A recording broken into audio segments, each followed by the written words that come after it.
Hello guys, welcome back again. आज हम discuss करने वाले हैं आपसे इकोनॉमी के इंपॉर्टेंस ऑफ लाइकेन का। ठीक है, तो लाइकेन क्या होता है? कवक और शैवाल का सहजीवी संबंध। ठीक है, ऑलरेडी एक वीडियो आ चुकी है इस टॉपिक की, लेकिन हम यहाँ पे थोड़ा सा डेप्थ में स्टडी करने वाले हैं, जो कि आपके असिस्टेंट प्रोफेसर बॉटनी एग्जाम में मेन इंपॉर्टेंट टॉपिक रहेगा। यहाँ से ऑलवेज क्वेश्चन पूछते हैं। ठीक है, तो लाइकेन क्या है? कवक और शैवाल का सहजीवी संबंध है, जिसमें कवक क्या करता है? नमी और खनिज लवणों को अवशोषित करता है और शैवाल को देता है। शैवाल है फोटोसिंथेसिस करेगा और भोजन बनाता है। ठीक है, तो दोनों एक दूसरे पे डिपेंड है। ठीक है, अब इकोलॉजिकल इंपॉर्टेंस देखते हैं। सबसे पहले लाइकेन का पारिस्थितिकी महत्व क्या है? तो ये एक्सट्रीम कंडीशन सहन करने की क्षमता रखता है वातावरण में।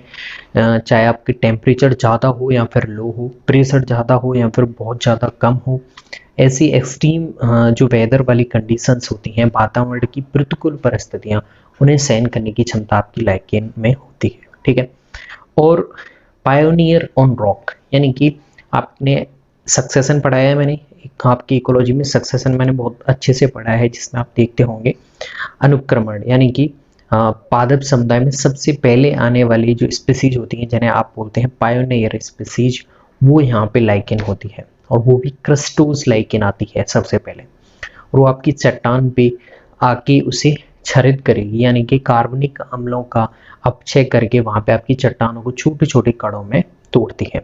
तो सबसे पहले ये आके वहां पे क्या करेगी? अनुक्रमण में हेल्प करती है।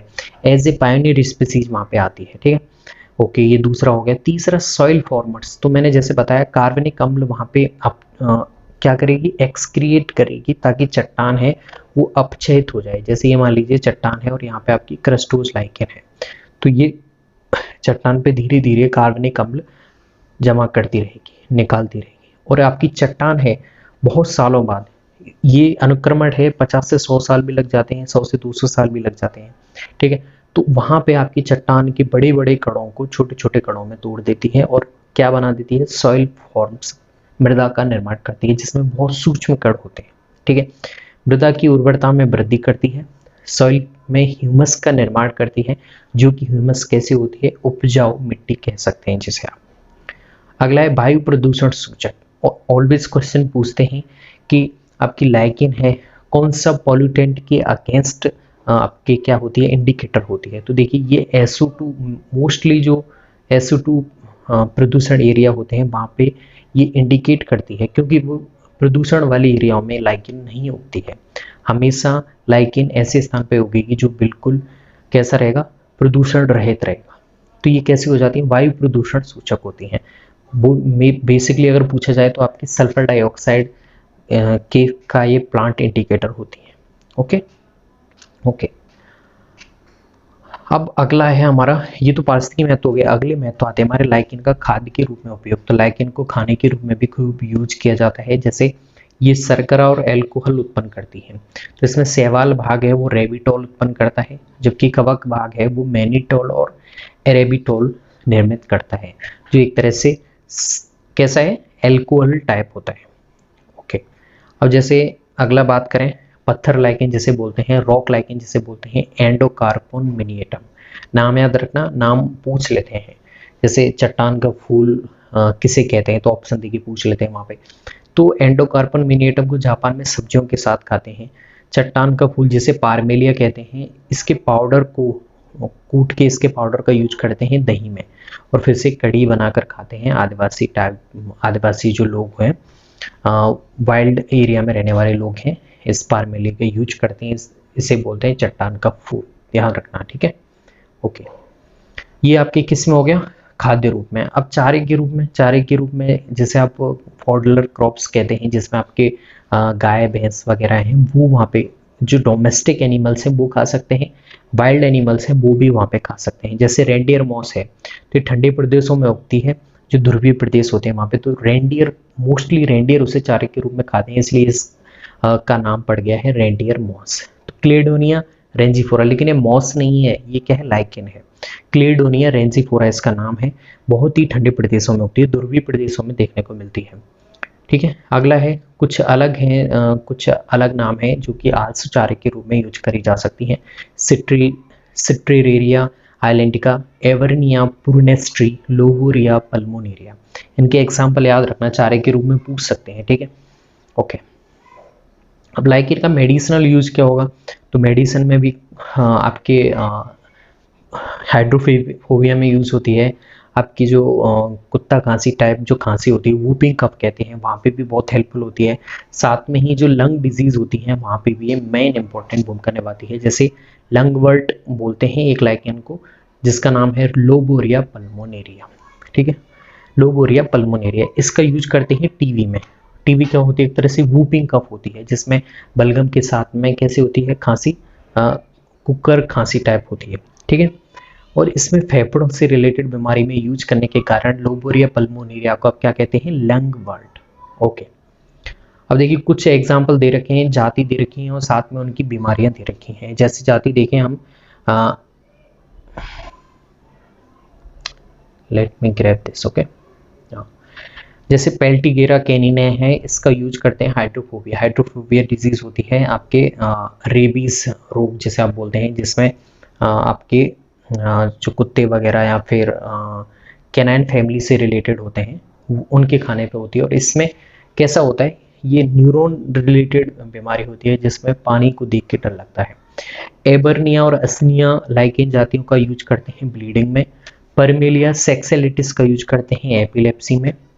Okay, let me grab that here. और क्लेडोनिया पिक्सीडोटा का यूज करते हैं वूपिंग कफ में।